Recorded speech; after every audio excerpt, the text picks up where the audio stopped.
앞서 전해드렸습니다만 리영호 북한 외무상이 유엔 연설에서 트럼프 미 대통령을 거칠게 비난하며 가차없는 선제 행동을 언급했습니다.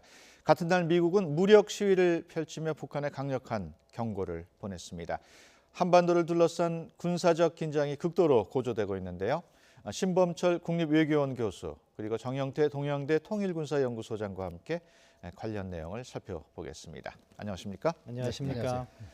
우리 시각으로 오늘 새벽에 있었던 리영호 북한 외무상의 유엔 연설 내용부터 먼저 보겠습니다. 연설 내용 직접 들어보겠습니다.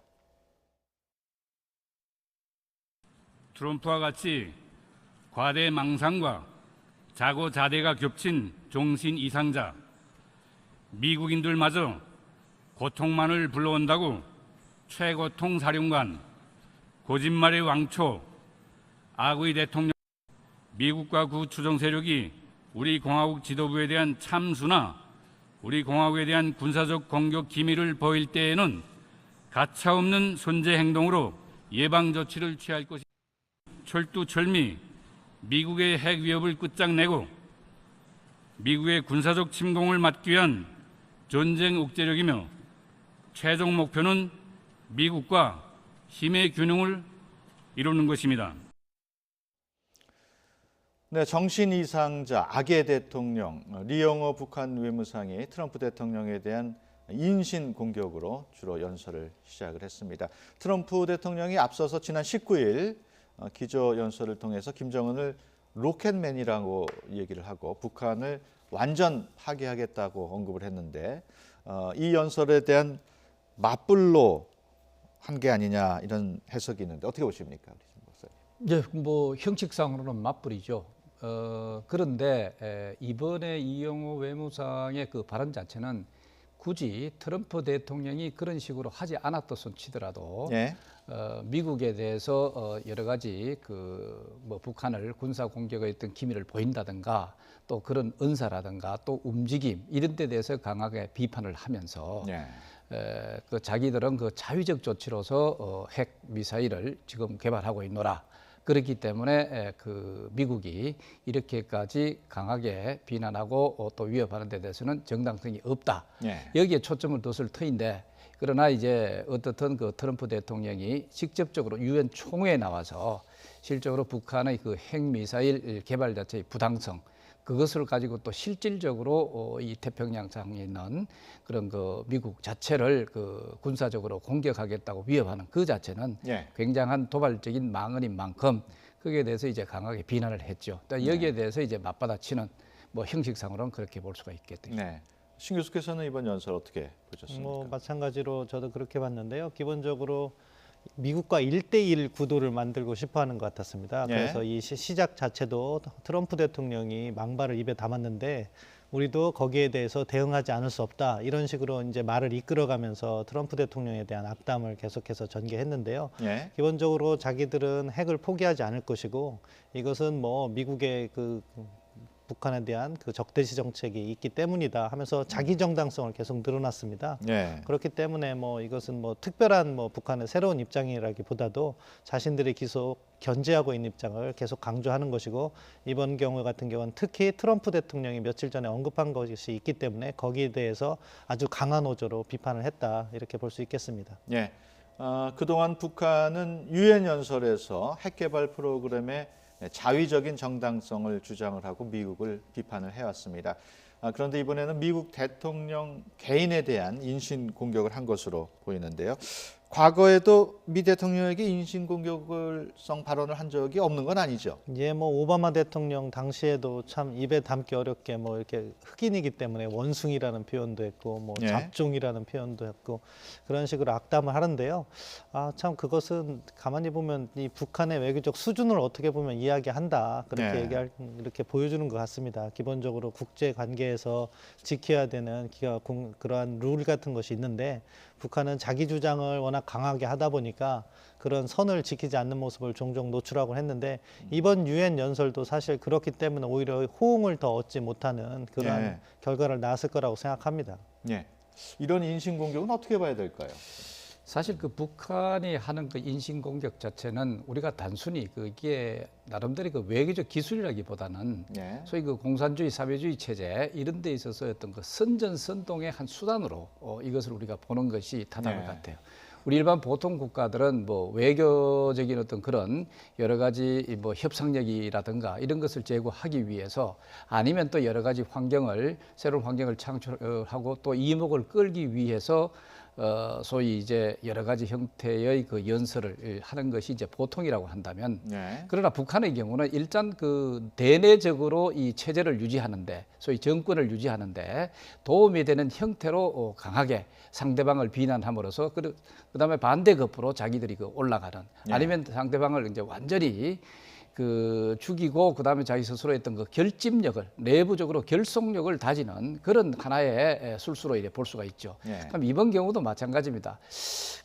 사실은 그 트럼프 대통령이 직접적으로 김정은을 공격한 것은 그것은 사실 그 북한이 지금 핵미사일을 여러 가지 도발 형태로 나옴으로써 세계 평화를 깨고 그리고 또 태평양 동북아 그다음에 한반도 이 평화를 깬다는 데 대한 주관점을 두고 나름대로 했던 외교적 기술을 발휘했다고 한다면은 예. 뭐 어떻든 그것이 어떻게 되느냐 하면은 이제 방금 우리 신범철 박사께서 얘기해 주신 마찬가지로 김정은 자체가 이 리더십이 세계의 최강대국으로 알려진 미국, 소위 미국의 트럼프 대통령하고 1대1이라고 하는 어떤 그 격을 높이는 그런 어떤 그 환경을 기회로 사용을 했다는 것이죠. 예. 사실은 지금까지도 북한이 여러 가지 도발을 하면서 우리 한반도에 있어서 남북한 얘기는 그렇게 하지 않습니다.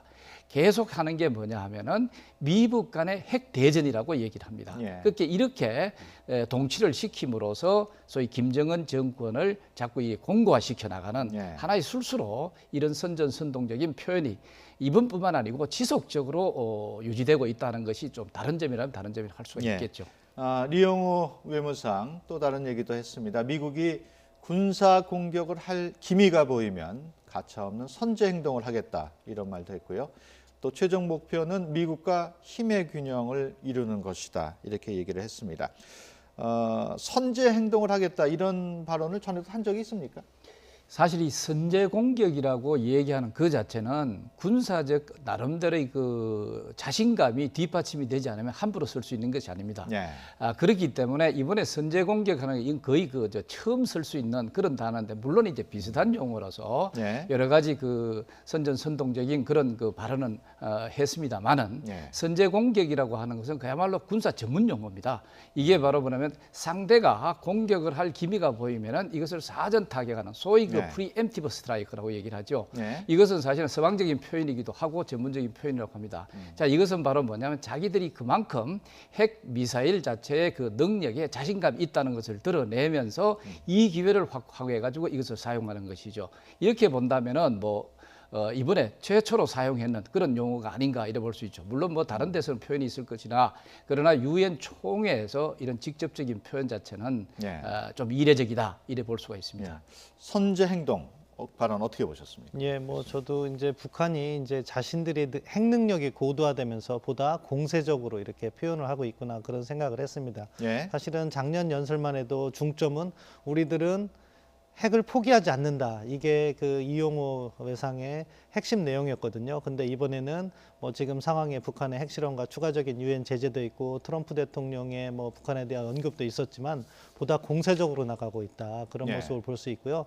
다른 한편으로는 미국과 추종 세력이라고 또 나중에 얘기를 했는데 결국에는 미국만을 위협하는 것이 아니라 미국을 추종하면은 같이 거기도 대상이 된다. 이런 이야기도 연설문 중에는 있었는데 예. 결국에는 어떻게 보면 국제사회를 전체를 적대시하는 그런 스스로 고립의 길로 가고 있다. 예. 그런 모습을 볼 수 있었습니다. 어떻게 보면은 트럼프 미 대통령이 사실 취임 이후에 뭐라 그럴까요? 말투가 좀 거칠다 그럴까?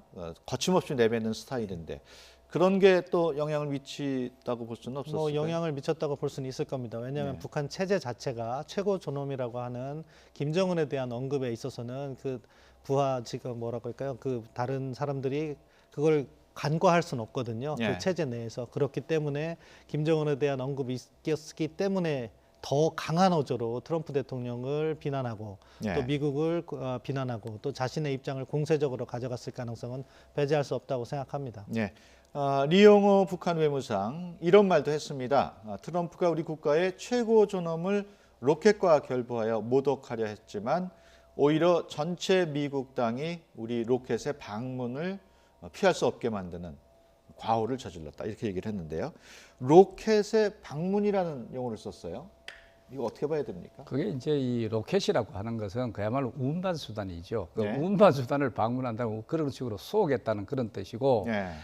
그러나 어떻든 이제 이게 이제 트럼프 행정부가 이런 식으로 나오니까 자기들은 그 로켓을 더 방문, 소위 그 쏘겠다 이런 네. 얘기인데 이건 전부 다 핑계거리죠. 네. 기본적으로는 자기들은 할 것은 하는데 그러나 이런 어떤 상황을 최대한 그 활용하는 그런 언술이라고 사실 볼 수가 있습니다. 예. 그런데 이번에 이제 하나만 더 얘기 드리면은 사실은 그 트럼프 대통령하고 김정은 자체가 이번에 트럼프 행정부가 트럼프 대통령이 강하게 김정은을 비방을 했을 때 예. 김정은이 직접 소위 국무위원장, 우리나라 같으면 대통령급입니다. 그 예. 형태로 대통령 형태인데 이 국가 최고 지도자의 형태로 바로 직접적으로 맞받아친 적은 사실 없습니다. 예. 왜 그러냐 하면은 북한의 수령이라고 하는 것은 일반 세속적인 대통령하고 다릅니다. 예. 그게 미국 대통령이라고 한들 그렇기 때문에 사실 1대1로 그 같이 하는 것조차도 이것은 오히려 격을 떨어뜨리는 어떤 그런 형태로 받아들이기도 하거든요. 예. 그럼에 비해서 이번에 김정은 자체가 직접 또 1대1로 나왔다고 하는 것은 그만큼 김정일은 그 아버지 김정일은 신비 정치를 썼다고 한다면은 김정은은 직접적으로 이 현실주의적 정책을 쓰고 있다. 예. 이런 데 어떤 차이점을 이번에 또 드러냈다 볼 수가 있습니다. 예. 리용호 외무상이 유엔에서 연설을 하기 몇 시간 전에 미국이 북한 동해상의 국제 공역에서 전략 폭격기 B-1B 랜서죠. 비행을 실시했습니다. 리용호 외무상의 연설 바로 직전에 무력 시위를 한 셈인데 이것을 리용호 외무상이 인식을 했을까요? 알고서 발언을 했을까요? 아마 그 정도로 북한의 그 연락 체계라든가 지휘 통신 체계가 그렇게 잘 구축되어 있지는 않을 거라고 생각하고요. 네. 미국의 군사 훈련은 아무래도 트럼프 대통령의 말과 앞서 정영태 교수님께서 말씀하신 것처럼 북한 김정은 국무위원장의 그러한 발언 그런 걸 고려해서 미국 측의 입장에서는 우리는 말만 하지 않는다, 행동으로 뒷받침한다는 걸 보여주기 위해서 이 군사 훈련을 했을 것으로 이렇게 추정하고요. 네. 이용호 입장에서는 아직 그거는 모른 채 기존의 김정은의 이야기와 거기에 더해서 트럼프를 비난하는 내용으로 이렇게 갔다고 생각합니다. 예.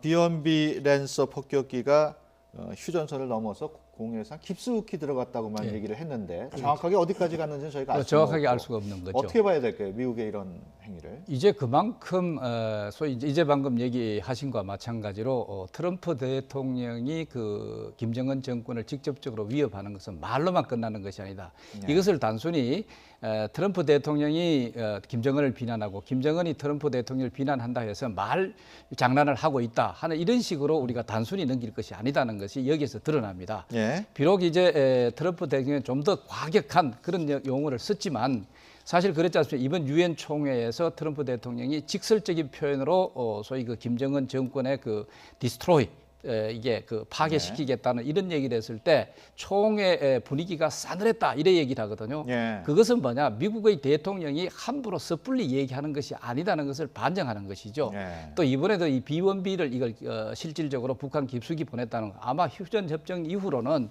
그냥 처음일 거예요. 사실 예. 이런 것들이 만약에 이제 어떤 의미에서 이거 휴전 협정을 어기는 그런 것이 될 수도 있지만 그러나 지금은 그것을 전전긍긍할 것이 아니라 직접적으로 김정은 정권을 위협하면서 앞으로 이것이 실행에 옮길 수도 있다는 것을 강하게 직접적으로 시사했다고 볼 수가 있죠. 예. 이것이 차이점이면 차이점입니다. 예.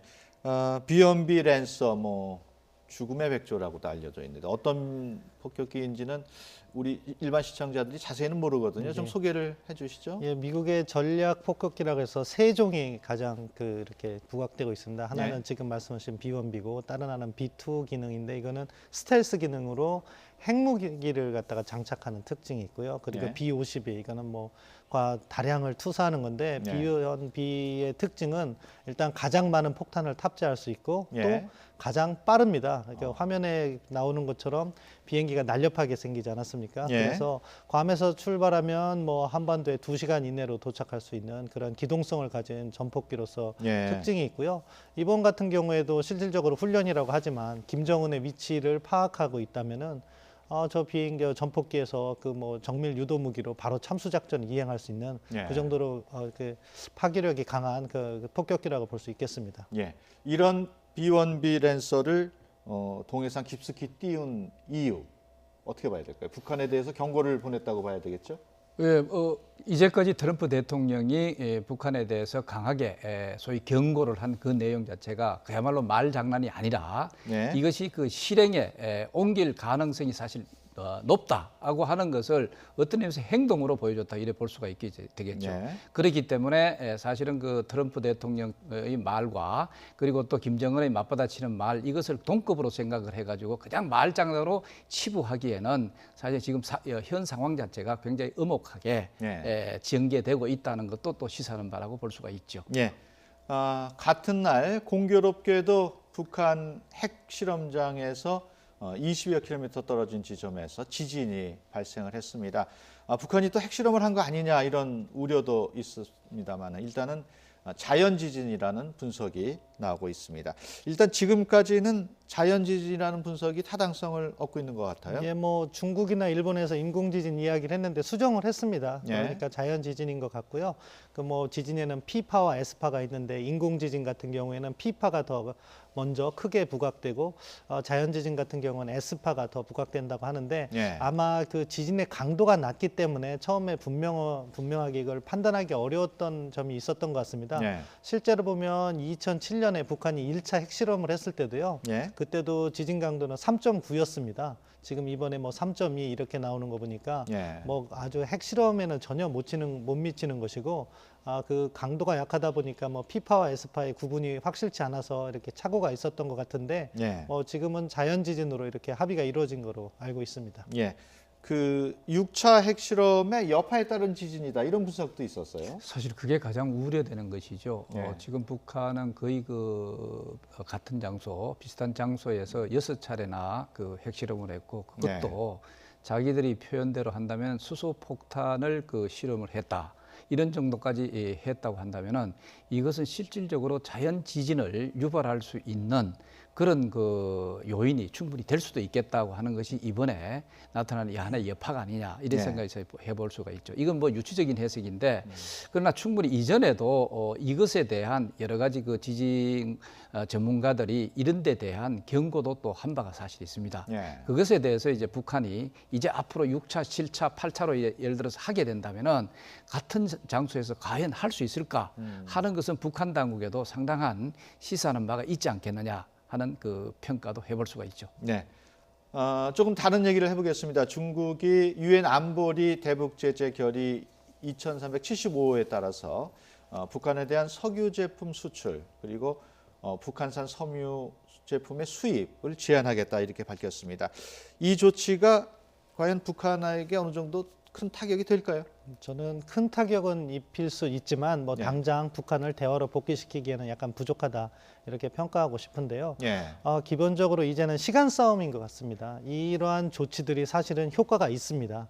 일부에서는 뭐 효과를 더 평가절하하고 있는 분들도 계신데 예. 저는 그것이 중대한 의미를 가지고 있다. 그리고 안보리 결의 2375호뿐만 아니라 2371호 그 전에 있었던 여러 제재들과 함께 가기 때문에 지금 북한에 있어서는 대외 수출의 90%를 제한받고 있고 예. 북한으로 들어오는 뭐 원유 자체는 중단하지 않지만 관련 제품들은 중단되기 때문에 상당한 어려움을 겪을 것으로 보고요. 이러한 어려움이 누적되는 효과가 있거든요. 그러면은 결국에 그거 북한이 견디지 못하는 상황까지 갈 수도 있다. 다만 그 시간이 조금 오래 걸리기 때문에 예. 북한이 그 사이에 핵무기를 ICBM까지 완성한다면은 그것이 또 전략적으로 우리에게 어려움을 가져다 주기 때문에 우려가 되고 그렇기 때문에 원유 송출 중단까지도 이렇게 가야 된다. 그래야지 효과가 있다는 건데 제재 자체는 강력하고 효과는 중장기적으로 발휘될 수 있을 정도로 충분히 있다 이렇게 생각합니다. 예. 중국의 대북 제재 어떻게 봐야 될까요? 이번엔 물론 다른 것도 있지만 뭐 가장 큰 충격을 줬을 가능성이 있다면 만약에 그게 바로 이제 원유 공급을 중단하는 건데 뭐 네. 그것은 뭐 부분적으로 한 30% 제한하는 것으로 지금 일단은 일단락을 했는데 예. 그러나 그중에 석유 수출 수출이 관련된 것을 이것을 이제 제한했다고 하는 것은 북한 인민들한테 굉장한 타격을 줄 것 같아요.